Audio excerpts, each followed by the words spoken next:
जी बिल्कुल हिन वक्त असी नया नाज़माबाद सोसाइटी में मौजूद आहियूं जिते चौमासे जी बरसात खां पोइ जिते सॼो शहर पाणी हेठि अची वियो हो त हुते वरी नया नाज़माबाद सोसाइटी जेका आहे उन में बि पाणी काहे पियो अञा ताईं हितां पाणी निकाल न थी सघियो आहे।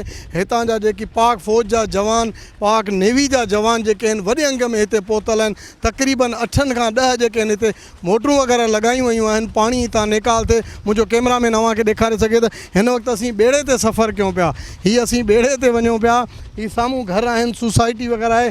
केतिरा ई घर जेके आहिनि पाणीअ में ॿुॾल आहिनि ऐं इहो पाणी निकाल थियण में 3 ॾींहं पूरा लॻी चुका आहिनि पर अञा बि 3 खां 4 ॾींहं निकाल पाणी थींदो। पर हिन वक़्तु पाक फ़ौज पाक नेवी जा जवान जेके आहिनि उहे वॾे अंग में हिते मौजूदु आहिनि। माण्हुनि खे रेस्क्यू कनि पिया।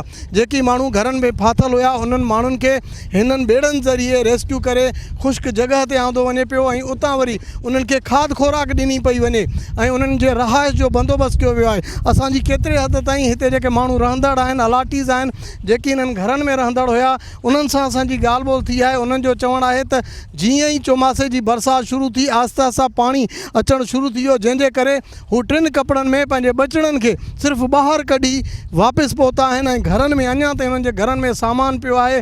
ख़बर न आहे उन्हनि जो सामान कहिड़े हालतुनि में हूंदो। हिननि फ़ौजी तोड़े जेके जवान आहिनि नेवी जा जवान आहिनि उन्हनि जे काविशुनि उन्हनि जे महिनतुनि सां ही पाणी तक़रीबन 2 फुट लही चुको आहे पर अञा बि पाणी निकाल थींदो।